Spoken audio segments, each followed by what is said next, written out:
Bonjour, bonjour, bienvenue sur le plateau de Bâti Journal TV. Nous sommes à Lyon, salon Eurobois 2022, et j'ai avec moi des agenceurs, mais pas n'importe lesquels, des agenceurs responsables, si j'ai bien compris.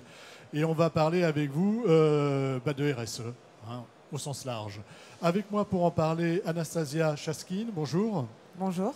Vous êtes assistante, excusez-moi, marketing, j'ai raccourci un peu votre titre, chez Grisard Agencement. Oui. Voilà, et on va parler avec vous, on va voir comment avec vous vous mettez en place cette démarche. À côté de vous, j'ai monsieur Vincent Blécon.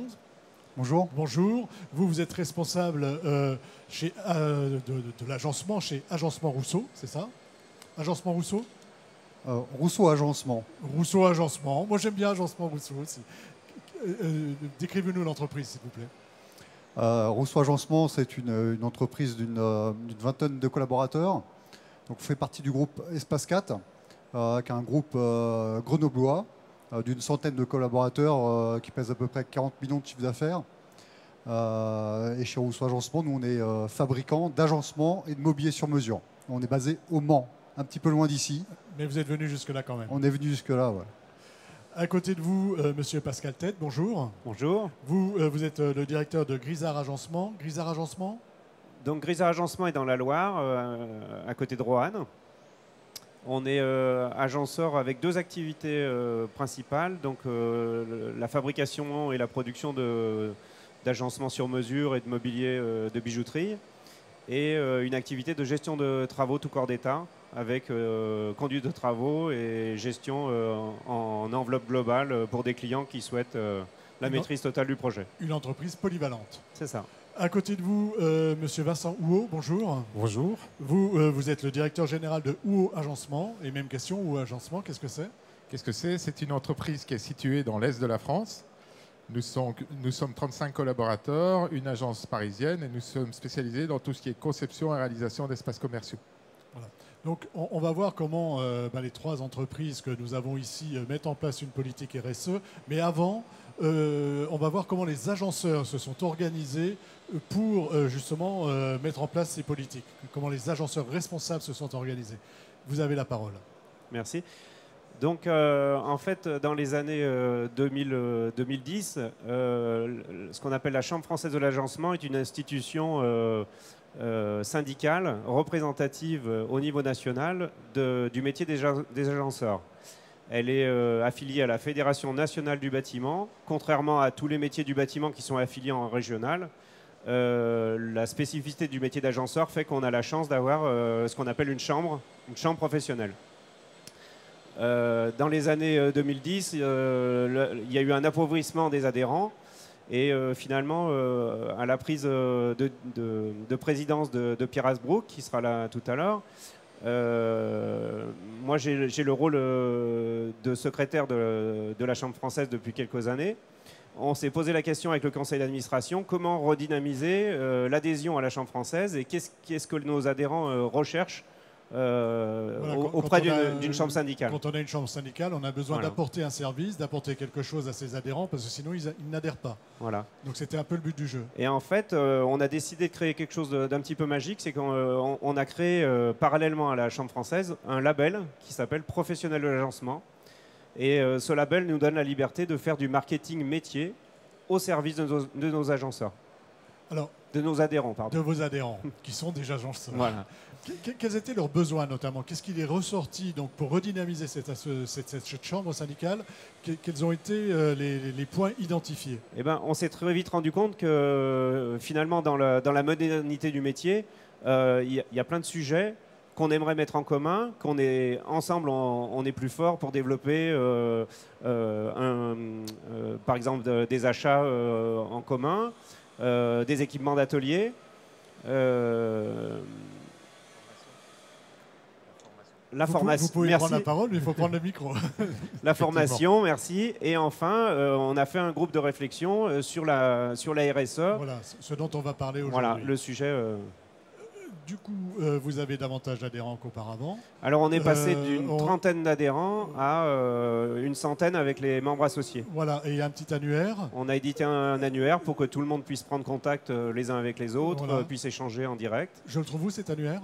Il est interne. Il est interne. Parce qu'il donne le 06 de tous les dirigeants. Ah bah oui, donc ça va pas. Mais bon, voilà, c'est un annuaire pour vous, donc ce qui vous permet quand même d'avoir une communication entre vous. Il faut adhérer à la Chambre française pour avoir accès, à l'annuaire et à plein d'autres choses. Voilà, et ce qui permet ensuite de travailler. Dites-moi. Très important cet annuaire parce que ça nous permet d'échanger, de s'aider. On reçoit régulièrement des mails avec des demandes particulières d'un tel ou d'un tel. Ça, je trouve ça très important, c'est l'entraide. C'est l'entraide, voilà. C'est vraiment c'est le réseau. Hein, dans tous les métiers, on sait que c'est très important.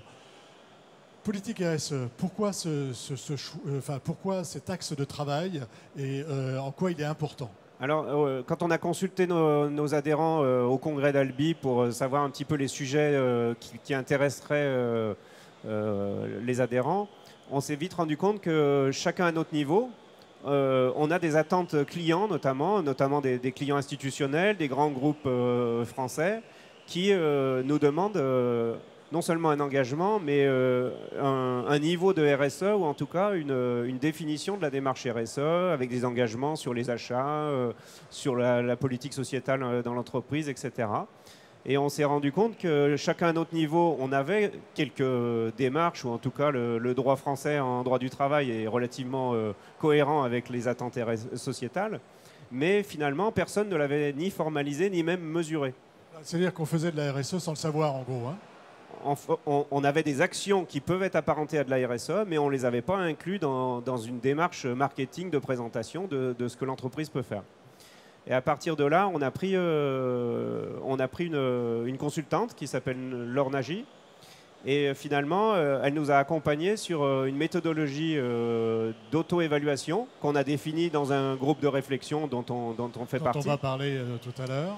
Et finalement, pour en arriver à une auto-évaluation du dirigeant accompagnée par Laure Nagy, et qui a permis à chacun de savoir où il en était. Et finalement, on s'est rendu compte qu'on n'était pas si nul que ça en RSE. En RSE. Donc, puisque tous les adhérents qui sont dans cet annuaire ont été interviewés, on va dire, par cette personne. Alors, dans un premier temps, ceux qui ont bien voulu participer, soit environ 60% des adhérents. Et par contre, pour que ce soit mis en commun, on a édité un guide pratique de la RSE, voilà, qu'on a diffusé à tous les adhérents pour que finalement ceux qui sont de taille plus petite ou que ce n'était pas un sujet le jour où on a lancé la consultation puissent se rattacher à la démarche ou en tout cas profiter de l'expérience qu'on a menée ensemble. Voilà, donc là, dans ce guide pratique, je trouve tout ce qu'il faut bien faire pour la RSE. Plein d'idées et une méthodologie pour faire que quelque chose qui paraît compliqué soit pas si compliqué que ça, ou en tout cas soit accessible pour toute entreprise. Vous nous avez aussi apporté une petite vidéo, je crois. Alors on peut la remettre, mais elle est déjà passée. Elle est déjà passée. Est-ce que vous pouvez me la commenter et me dire de quoi il s'agit? Donc en fait, chez les professionnels de l'agencement, on s'est rendu compte que toutes ces actions et tout ce qu'on fait déjà, l'égalité homme-femme, la biodiversité ou un tas de choses, c'était important de le communiquer, et donc on l'a relayé sur les réseaux sociaux pour justement transmettre l'idée que professionnel de l'agencement est engagé dans une démarche RSE, et notamment 82% de nos adhérents ont déjà entrepris une ou plusieurs démarches qui s'apparentent à de la RSE. Voilà, donc c'est quelque chose qui est très actuel. Je pourrais rajouter quelque chose parce que nos entités sont assez anciennes, parce qu'elles sont reconnues par un métier, et effectivement les structures et les entreprises ont quelques années, enfin beaucoup d'années d'existence. Ce que je pense qui est important, c'est vis-à-vis des nouvelles générations, où l'attractivité peut être un levier pour nos entreprises en actionnant justement cette thématique de la RSE.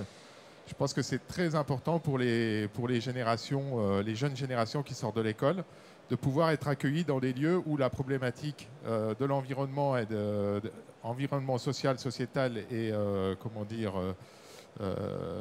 social, sociétal et environnemental est présent. Voilà, c'est ça. C'est très important aujourd'hui. Et je peux vous dire tout à l'heure une émission sur le recrutement dans un tout autre domaine, et c'est quelque chose qui est ressorti. Comment vous avez travaillé donc justement au niveau des agenceurs, de la chambre syndicale? Alors, comme disait Pascal, ce premier questionnaire RSE qui a été envoyé à l'ensemble des membres de la Chambre française d'agencement, il faut savoir qu'on a toute taille d'entreprise. Je pense que vous représentez un grand groupe et il y a des entreprises de plus petite taille. Ça, c'est hyper important parce que voilà, certains peuvent mettre un copil RSE, peuvent avoir vraiment des collaborateurs qui sont vraiment chargés de la RSE et d'autres ont peut-être pas le temps. Et pour autant, c'est pas pour ça qu'ils font pas de la RSE. Donc je trouve que ça a été vraiment important. Pas parce que je suis petit que je ne dois pas aller aussi sur ce domaine-là et que je dois m'en désintéresser. C'est ça. Et c'est important par ce questionnaire de se remettre en question. Ça a un côté très pédagogique. Ça a montré les actions des uns et des autres. Voilà, un tel roule en véhicule électrique. Un tel fait de l'éco-conception. Et je pense que ça crée de l'émulation au sein de la Chambre française d'agencement. Moi, j'ai trouvé ça super intéressant. En plus, c'était bien mené par une experte. On a fait de l'audit externe, hein, donc c'était. On a besoin de se faire accompagner quand même quand on met en place. Oui, c'est très, très important de se faire accompagner par des gens pour qui c'est une vraie expertise, hein, parce que nous, notre expertise, c'est le travail du bois. C'est l'agencement, c'est autre chose. C'est l'agencement, voilà, donc on peut pas être bon partout. Mais, voilà, donc moi j'ai trouvé ça vraiment très, très intéressant. Et derrière, on a continué, donc on a parlé du guide des bonnes pratiques, qui permet à chacun de. Citez-moi 2-3 bonnes pratiques. Voilà. Voilà. Est-ce que vous voulez le guide? Non, mais on en parlera. On va donner chacun un exemple précis de ce que vous mettez en place. De ce qu'on met en place dans nos entreprises. Parce que dans ce guide, je trouve les bonnes pratiques, mais ça ne veut pas dire que je dois toutes les mettre en place. Où est-ce qu'il faut que je les mette toutes en place? Je peux donner une réponse. Je pense que la culture RSE, elle est liée à chaque entreprise. Il n'y a pas une façon de faire de la RSE, mais il y a une culture dans l'entreprise à la développer dans le sens de la RSE. Et je pense que c'est ce que, à travers la Chambre, à travers notre marque Proa, on a la possibilité de faire.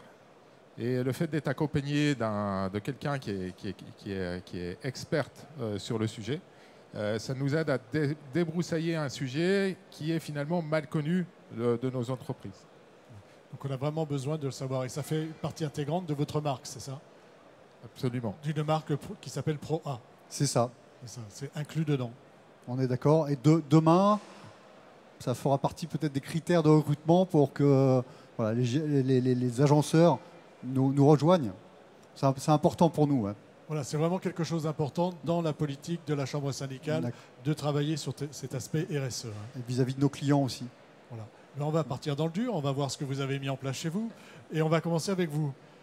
Qu'est-ce qui se passe chez Grisard Agencement et comment vous mettez en place cette politique RSE? Alors nous, en nous basant en fait sur l'audit réalisé, on a souhaité mettre en place, on va dire, une gouvernance RSE efficiente et aussi transparente en amenant nos collaborateurs avec nous, c'est-à-dire les rendre acteurs en fait de cette démarche. Pas seulement spectateurs, mais vraiment acteurs. C'est pas leur dire je fais de la RSE, c'est venez avec nous, on va faire de la RSE. Voilà. Non, c'est plus concret. En fait, je vais parler pour mon entreprise. Non, mais c'est vraiment le retour d'expérience. On souhaite vraiment s'inscrire en fait dans une démarche qui tend vers l'exemplarité. Je vais à titre d'exemple, par exemple, au niveau de nos effectifs actuellement, nous sommes 25. Sur ces 25 personnes, il y a 10 femmes. 5 administratives et 5 techniques. Là-dessus, je vais partir sur l'exemple du coup de la parité homme-femme où on a une équité en fait, qu'on soit une femme ou un homme, même travail, même salaire, c'est-à-dire on a la même légitimité, on a les mêmes responsabilités. Même responsabilité, mêmes objectifs, même salaire, un poste équivalent. Ça existe déjà ou c'est quelque chose que vous allez mettre en place? C'est déjà mis en place. C'est quelque chose d'ailleurs, moi je suis arrivée, ça va faire maintenant 6 mois dans mon entreprise.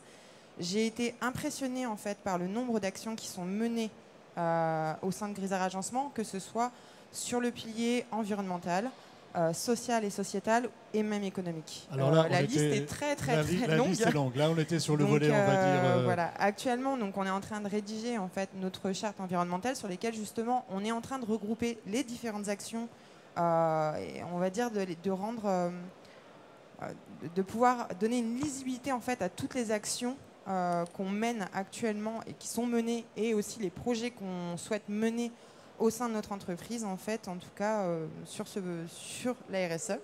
Et c'est très vaste. C'est très vaste. Sur l'environnement, est-ce que vous pouvez me donner un exemple? Au niveau environnemental, il y en a beaucoup. Il y en a beaucoup, mais je vous en demande un, deux alors. Alors bien sûr, il y a toujours le tri des déchets sur les 5 flux. Il y a la sensibilisation au niveau du personnel. Là actuellement, d'ailleurs, on est en train de mettre en place en fait un écran, par exemple, à l'intérieur de l'entreprise, qui va permettre de pouvoir en fait, je dirais, cibler les trois domaines, que ce soit sur l'environnement, c'est-à-dire que ça nous permet de faire un affichage. Au lieu de distribuer par exemple des feuilles, des notes de service, on va pouvoir informer notre personnel en temps réel de ce qui se passe dans notre entreprise, donc diminuer environnementalement notre consommation de papier, améliorer la communication au sein de l'entreprise, sensibiliser encore plus notre personnel aussi, parce qu'on peut mettre du coup des petits templates où on explique l'importance du recyclage ou quelles sont les ressources qu'on peut économiser. Les informer aussi au niveau de tout ce qui se passe en fait. Je peux donner deux exemples. On avait décidé très tôt, il y a 2-3 ans, d'abandonner le diesel sur toute la flotte automobile de l'entreprise. Et aujourd'hui, je suis assez fier d'avoir une flotte automobile composée d'une voiture électrique et pour des questions de projection de distance, d'une flotte quasiment exclusivement hybride. Il nous reste aujourd'hui plus que 3 véhicules utilitaires qui fonctionnent au diesel. Voilà, et que vous allez petit à petit remplacer, j'imagine. Et on avait la slide juste avant, c'est un autre exemple parmi tant d'autres, mais on soutient un apiculteur de la région. Alors je suis moi-même apiculteur amateur, mais j'ai trouvé bien d'associer l'image de Grisard. Je trouve que c'est ce qui porte plus la biodiversité, et à chaque fin d'année, dans nos petits colis qu'on envoie aux clients, on envoie des graines pour qu'ils participent à la biodiversité avec nous. Voilà, on leur donne des du graines. Miel aussi. Des graines et du miel, mais il faut aussi des fleurs pour le miel, hein, c'est ça, hein. Vous voulez ajouter quelque chose par rapport à la politique RSE de Grisard, à ce que vous mettez en place? Je dirais que la politique RSE, elle est très importante en fait, afin de bâtir... Pour nous, elle est vraiment importante parce qu'elle va nous permettre en fait de bâtir, je dirais, un environnement pérenne pour les générations futures. C'est un peu la clé de voûte d'une croissance partagée, à la fois pour l'entreprise, mais aussi pour tous nos collaborateurs. Et aujourd'hui, finalement, ce qu'on fait en interne au niveau RSE, c'est ce qui va donner l'image auprès des clients de l'entreprise. C'est le reflet qu'on donne de l'entreprise. Ce qui est difficile, d'après ce que je comprends un petit peu, là, c'est à la fois de ne pas faire du RSE bashing. Il faut à la fois faire de la politique RSE, mais ce n'est pas qu'une question d'image, hein. Il faut aller aussi dans le dur, c'est-à-dire changer ses véhicules, réfléchir sur la parité homme-femme, sur la parité des salaires. C'est vraiment un ensemble, hein. C'est ça, je confirme. Qui veut commencer des deux pour nous donner son expérience? Moi, je veux bien parler. On va chez UO. Chez UO. Pardon. Je vais bien parler des expériences qu'on a menées avec mes équipes. Comment est venue l'idée du virage RSE dans l'entreprise? C'est qu'on s'est posé la question d'un axe stratégique pour l'entreprise. Il date de quand, ce virage? Il date d'il y a 6 mois, du début de l'année. Pour ma part, le déclic, c'est le fait d'avoir des petits-enfants, tout simplement, parce que je me dis, qu'est-ce que je leur prépare? Et demain, comment je pourrais contribuer à leur rendre un environnement plus clément? Et qu'est-ce qu'on pourrait faire avec l'entreprise pour effectivement pratiquer engager des nouvelles pratiques pour se rapprocher effectivement pour expérimenter de nouvelles solutions. Pour ça, j'ai entendu parler de la fresque climat. Fresque climat, c'est un dispositif pédagogique qui est mis à la disposition de collectifs, associations ou autres, et y compris l'entreprise. Et je me suis dit que si toute l'entreprise pouvait partager un moment sur le sujet, ça permettrait de démarrer une démarche où tout le monde est concerné. Toute l'entreprise, on parle de combien de personnes? 35 personnes. 35 personnes, et ça va évidemment des personnes qui sont opérationnelles, aux administratifs. Absolument. Et aux cadres dirigeants. Il y avait des stagiaires, il y avait des hommes de production, des menuisiers, et puis toute l'équipe de bureau d'études. Concrètement, sans ça se passe exception. comment? C'est une réunion, c'est 2 réunions? Alors c'est, concrètement, on a choisi un format d'une journée. Le matin, on a consacré le travail de groupe sur la fresque climat. La fresque climat, c'est un travail collectif qui permet de prendre conscience des enjeux climatiques, sachant qu'on est accompagné pour cet exercice-là. Donc il y avait une personne qui nous aidait à travers ce jeu pédagogique à prendre Comme conscience. tout à l'heure, l'accompagnement est très important. Oui, absolument. À prendre conscience des enjeux climatiques. Et j'avais demandé à cette personne de nous accompagner en deuxième partie sur du concret, c'est-à-dire comment nous, ou au agencement, nous pourrions nous projeter concrètement sur des actions pour effectivement faire un pas en avance par rapport à ces problématiques. Donc c'était 4 groupes de 8 personnes sur 2 jours. Ce qu'il en est sorti, je peux vous donner 4 axes de progrès qu'on a choisi de Et sur développer. lesquels vous travaillez aujourd'hui. Absolument. Donc il y a 2 axes orientés clients et puis il y a 2 axes orientés entreprise. Pour les 2 axes orientés clients, le premier c'est travailler sur la conception d'un espace commercial solution durable, parce qu'aujourd'hui on ne sait pas trop ce que c'est. On voudrait nous clarifier le sujet et apporter vraiment des solutions à nos clients pour avancer aussi dans ce domaine-là. Le deuxième sujet... Excusez-moi, concrètement, ça veut dire peut-être changer le type de produit que vous utilisez, aller chercher des produits davantage biosourcés, davantage issus du recyclage, c'est ça? Alors, il y a 3 pistes principales. La première, c'est l'énergie. Gérer les consommations d'énergie, climatisation, rideau d'air chaud, etc. Tout ça, c'est des choses qui ne sont pas trop maîtrisées dans nos agencements. Ensuite, le deuxième volet, c'est le matériau biosourcé. Identifier les matériaux qui pourraient effectivement rentrer dans nos processus de fabrication et d'aménagement. Et puis, le troisième, c'est la notion de reuse. C'est-à-dire comment réutiliser, mieux trier toute la matière qui est produite. Donc ces 3 axes principaux. Effectivement, le deuxième thème qu'on souhaite développer, c'est de construire un référentiel sur les matériaux biosourcés. Et pour ça, on peut s'appuyer sur des bibliothèques qui sont générées par le FCBA, c'est-à-dire un organisme lié à nos pratiques. À vos métiers, hein, oui, c'est ça. Le centre technique du bois. Voilà, c'est ça. Et il y a une matériothèque de plus de 1000 matériaux, y compris plein de matériaux biosourcés que l'on ne connaît pas. Donc on veut creuser le sujet. Ensuite, pour l'orientation entreprise, on a pour objectif de travailler l'isolation et la gestion énergétique de nos bâtiments. Qui aujourd'hui ne sont pas bien gérés de ce point de vue-là. Absolument pas. Et l'idée, c'est équiper nos bâtiments de pompes à chaleur pour les chauffer, de capteurs solaires pour alimenter les pompes à chaleur et de récupérer l'eau de pluie pour l'usage des bâtiments. C'est trois principaux axes. Ensuite, le quatrième thématique, c'est réduire les émissions liées au transport dans l'entreprise. Alors, tant sur nos véhicules à nous que sur les allers-retours que font les salariés autour de l'entreprise. Alors, le temps de déplacement au travail. Donc, j'ai une collaboratrice qui est venue me voir récemment. Elle me dit, avec l'augmentation du prix du carburant, ça me coûte 120 € de plus par mois. Je leur ai dit, il est temps de se poser les questions, comment on pourrait s'organiser. Et on est en train d'organiser des covoiturages. Et voir si l'organisation d'un télétravail équilibré ne serait pas une solution dans certains cas, etc. Donc ça nous met vraiment en action pour trouver des solutions. Voilà, ce qui veut dire des réflexions sur tous les axes, et y compris sur l'organisation de l'entreprise. Absolument. Oui. Il paraît même que chez WOW, il y a des gens qui viennent en vélo. Oui, alors... il y a eu un effet fresque climat sur le dirigeant. Oui. Et effectivement, sur le dirigeant grand-père, hein, si j'ai bien compris. Oui, dirigeant grand-père. J'ai fait l'acquisition du premier vélo de fonction dans l'entreprise.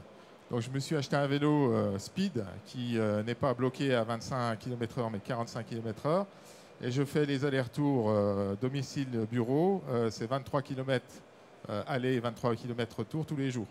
En plus, vous entretenez votre forme. Absolument. C'est tout ça l'intérêt. Alors, j'en profite pour... On le surnomme la flèche vosgienne. Alors, j'en profite pour la forme. Je pense que le développement durable et la RSE, c'est aussi comprendre que le développement durable, c'est d'abord faire attention à l'énergie humaine. Et moi, je fais très attention dans mon organisation pour cultiver effectivement des pratiques managériales qui permettent de préserver la qualité de vie au travail, l'énergie des salariés, de façon à ce que, globalement, on puisse fonctionner de façon organisée et efficiente. On pourrait aller encore plus loin dans le détail, mais on va partir. Donc j'ai bien compris, vous étiez dans les Vosges. Dans les on va Vosges. aller au Mans. Pas de problème. Et on va voir comment ça se passe au Mans dans votre entreprise. Donc vous êtes un groupe plus important. Hein. Là, on était à 25 personnes, là 35. Vous, ça concerne combien de personnes? Alors le groupe Espace 4, ça a à peu près 90 collaborateurs. Donc nous, on a eu la chance en 2017 de lancer une vaste politique RSE avec un copil RSE, mais on a les moyens de le faire. C'est ce que vous disiez tout à l'heure. Hein. Voilà. Il y a les entreprises qui peuvent aller jusque-là, mais il ne faut pas oublier celles qui ne le peuvent pas et d'où tout le travail que vous faites à la Chambre syndicale. C'est ça. Mais je vous laisse aller sur votre Pour expérience. autant, on a réussi à rentrer dans le dur d'un sujet qui nous a vraiment touché à cœur. C'est l'éco-conception. Parce que nous, on s'est aperçu qu'on générait par le biais de notre propre production 70 tonnes de chute de panneaux de bois par an. Alors, Ce qui est dit comme ça paraît très important. En fait. ça paraît important, d'autant plus qu'on a des logiciels d'optimisation. Alors bien sûr, c'est pas jeté au bord de la route, hein, c'est récupéré, c'est transformé, etc. Mais on s'est dit qu'à partir de ces chutes, on pouvait peut-être faire quelque chose. Donc on est parti d'une feuille totalement blanche. On a créé une équipe avec des designers, des gens du marketing, des techniciens, des compagnons, des commerciaux. Et on s'est fait accompagner par Valdelia et le premier Booster Circulaire, qui est une association parisienne, et pour objectif de créer un produit, un mobilier, éco-conçu ou créé en économie circulaire à partir de nos chutes. Voilà, c'est-à-dire que là, c'est même plus circulaire, c'est sur place. C'est-à-dire que ça n'a pas encore circulé. Enfin, j'exagère, mais l'idée, c'est de récupérer vos chutes pour en faire quelque chose. C'est ça. Alors, on a été plus loin parce que aussi dans les RSE, il y a toute la partie ancrage local. Donc, on a fait le tour de tous nos fournisseurs, qui sont des gens qui font de la sellerie, donc qui ont des chutes de tissus, des acousticiens, donc qui ont des chutes de mousse acoustique.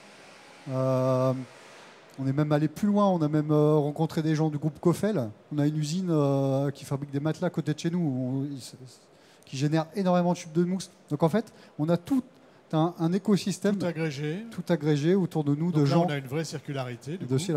Voilà. Donc on essaie de récupérer au maximum ces chutes-là, aussi de nos fournisseurs de panneaux qui ont forcément des rebuts ou des gammes qui s'arrêtent.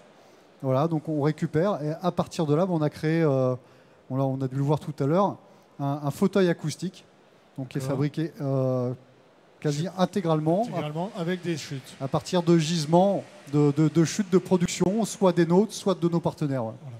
Qu'est-ce qu'on trouve alors dans ce fauteuil comme type de chute? Alors, chute de panneaux de bois, chute de mousse acoustique et des chutes de tissu. Ouais. Donc là, c'est vraiment c'est va assez loin parce qu'en fait, finalement, avec ça, vous créez un nouveau produit, vous créez quelque chose qui peut vraiment donner de la valeur à ajouter à votre entreprise. On est d'accord. Et puis, ça nous a aussi obligé à mettre un process en place de récupération, de mise en valeur de ce gisement.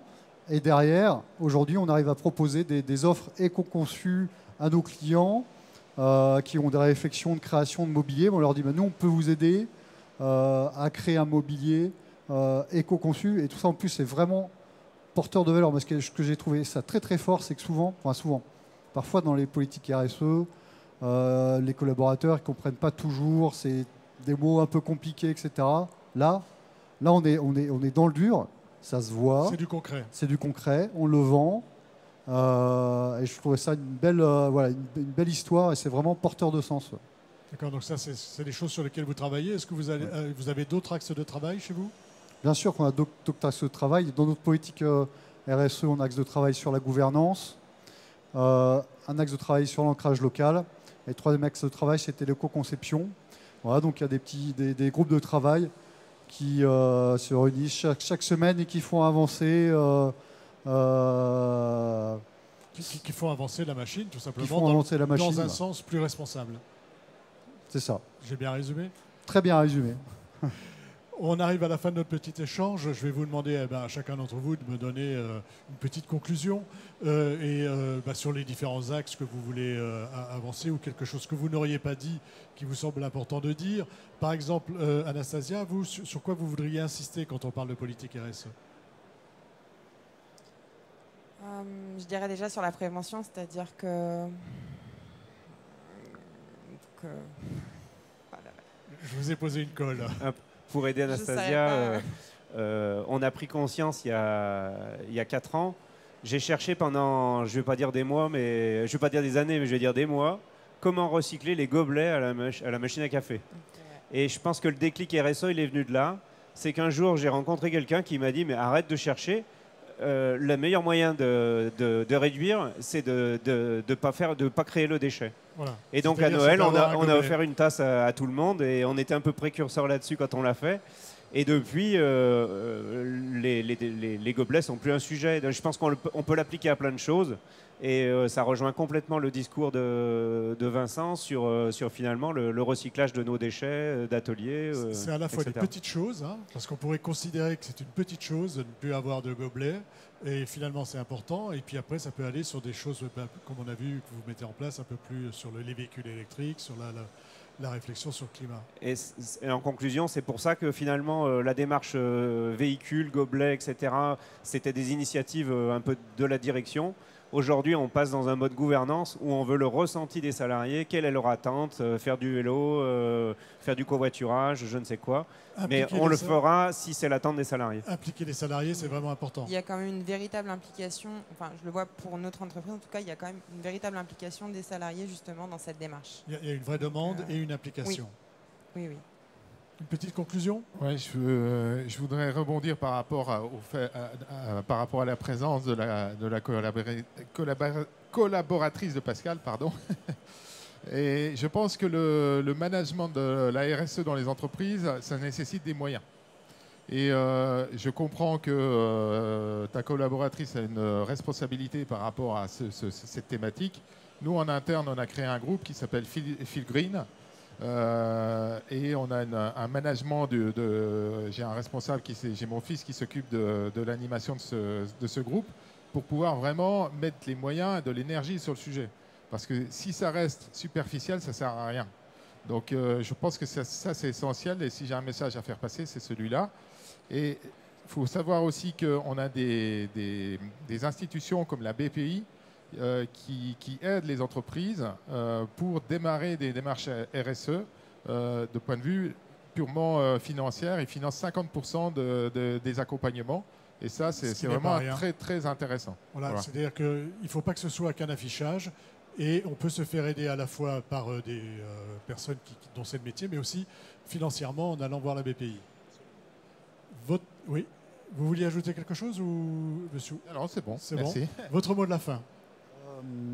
Alors moi ce que je trouve fort, c'est la fin de l'économie linéaire en fait. Hein. Et ça, il y a une vraie prise de conscience aujourd'hui sur l'économie circulaire. Hein, nous, on a notre responsabilité en tant que fabricant.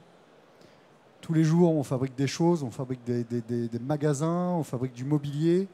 Et ce qu'on met dans ces magasins, faut faire en sorte que ça soit responsable, propre. Aujourd'hui, on a de la chance d'avoir des fabricants qui fabriquent des panneaux avec des bouteilles de lait, avec des coquilles d'huîtres. Donc il y a plein de choses. Voilà. Il faut s'emparer de ce qui existe et surtout, il faut répondre à la demande parce qu'il y a une forte demande de vos clients sur la RSE. Oui. Et donc on a la chance, nous, en tant que fabricants et de metteurs sur le marché, d'être vraiment force de proposition sur toute cette thématique. Et c'est une chance, donc on doit être exemplaire. Exemplaire. C'est votre mot de la fin aussi? Agenceur engagé. Agenceur engagé. et puis agenceur responsable. Écoutez, merci d'être venu sur le plateau de Bâti Journal TV nous parler d'agencement et d'agenceur responsable. On a vu un peu comment vous mettiez en place votre politique RSE. C'est une émission à retrouver sur notre site internet Bâti Journal TV ainsi que toutes celles que nous enregistrons ici. Et puis bien sûr sur les sites de nos partenaires que sont le magazine Websurfer, Eurobois 2022 et France Bois Forêt. Merci à vous. Merci. Merci. Merci.